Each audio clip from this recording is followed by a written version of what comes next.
ఒక చిల్లర కొట్టు పెట్టినటువంటి అతను రోజు అలవాటు పడిపోయారు జనం. మళ్ళీ ఇంకో షాపుల వైపు చూస్తున్నారు. ఇతనే వాళ్ళ అబ్బాయి చేత ఇంకో షాప్ పెట్టిస్తాడు. అప్పుడు ఇక్కడి నుంచి అక్కడికెళ్తారు. అవసరమైతే ఇంకొకడితో షాప్ పెట్టిస్తాడు. ఇది వ్యాపారపు సూత్రం. ఒక పూల బండి పెట్టుకున్న ఆవిడ ఆళ్ళ కూతురుతో పక్కన ఇంకో బండి పెట్టేస్తది. ఇక్కడ వద్దనుకున్నోళ్ళు అక్కడికెళ్ళి కొంటారు. అదే లేకపోతే వేరే వాళ్ళ దగ్గరికెళ్ళి కొంటారు. ఇదెందుకు చెప్పాల్సొస్తుందంటే Aam Aadmi party brand image down అయిపోయింది.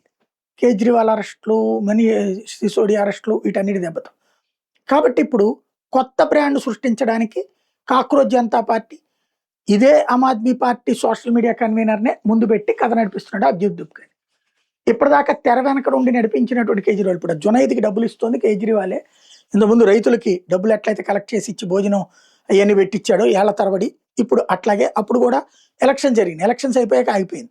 ఇప్పుడు కూడా ఎలక్షన్స్ పంజాబ్ ఎలక్షన్స్ దాకా సాగదీసేటటువంటి అవకాశం ఉంది. పంజాబ్, ఉత్తరప్రదేశ్ ఎలక్షన్స్ దాకా అభిజిత్ దుబ్కేని ముందు పెట్టి రోజు హడావిడి చేయబోతుంది. ఇప్పుడు స్వయంగా కేజ్రీవాలే తెర ముందుకొచ్చేసాడు. ఇప్పుడు కేజ్రీవాల్ ఎందుకొచ్చాడు? రేపే అయ్యగారి కేసు విచారణ ఉంది, అవినీతి కేసు. దానికి ముందు అది మర్చిపోవాలి. ఇది ప్రచారంలోకి రావాలి. లేదా సింపతి రావాలా, ఎదిరించే ధీరుడు అన్న ప్రొజెక్షన్ రావాలి. అతను స్ట్రాటజిస్ట్ అదే నడుపుతాడు.